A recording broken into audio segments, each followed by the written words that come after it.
Yeah. like a top 5 player, they still see his game is valued as a 6 man. Right. And when he doesn't feel like that, and he thinks he's worth more, that's where the problem comes. It's not so much of the Nets. Yeah, they could probably offer him more, but if I'm building something and I see that you're not even a 3, or I'm thinking, you know what I'm saying, I can get you lower for now and keep everything at the minimum. And if you show me more later, I can get you more later, and then we build what we building.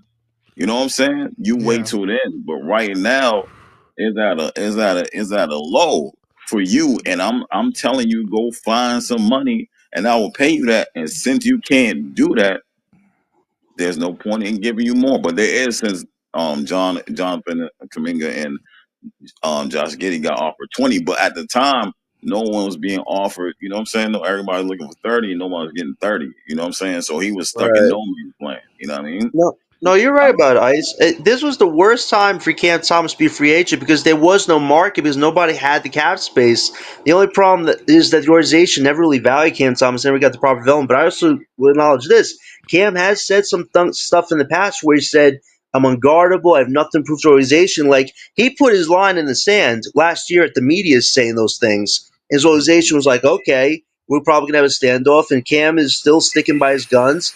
I think once he gets older, he'll realize like if he's still valued like this, he'll eventually accept the role as a 6 man because he'll care about winning as opposed to himself. But given the fact he's so young, of course he's going to bet on himself like this because he believes he's on that level. But if the NBA media already has him downtrodden, the Brooklyn organization does, and other NBA people see it as well, he's eventually have to accept their reality or go to Europe to be a Euro player. Like that's a sad facts of life, but the NBA is showing if you don't play ball with them, you're disposable. And that's a sad, disgusting word to say, especially with somebody so young as Cam, but that's what the NBA is doing. And Sean Marks and Joe Desai, those guys are NBA machine guys. They will follow whatever the NBA says is what has to follow. If this is what OKC has to do to win a title, let's copy them. If Boston has to shoot threes like Stephen Curry, let's follow them. Like Sean and Joe are always going to follow what looks shiny and what looks good. And Cam Thomas, unfortunately, gives you the scoring, but if he doesn't do what those other prototypes do, okay, he's not getting that money. It's just an unfortunate situation, but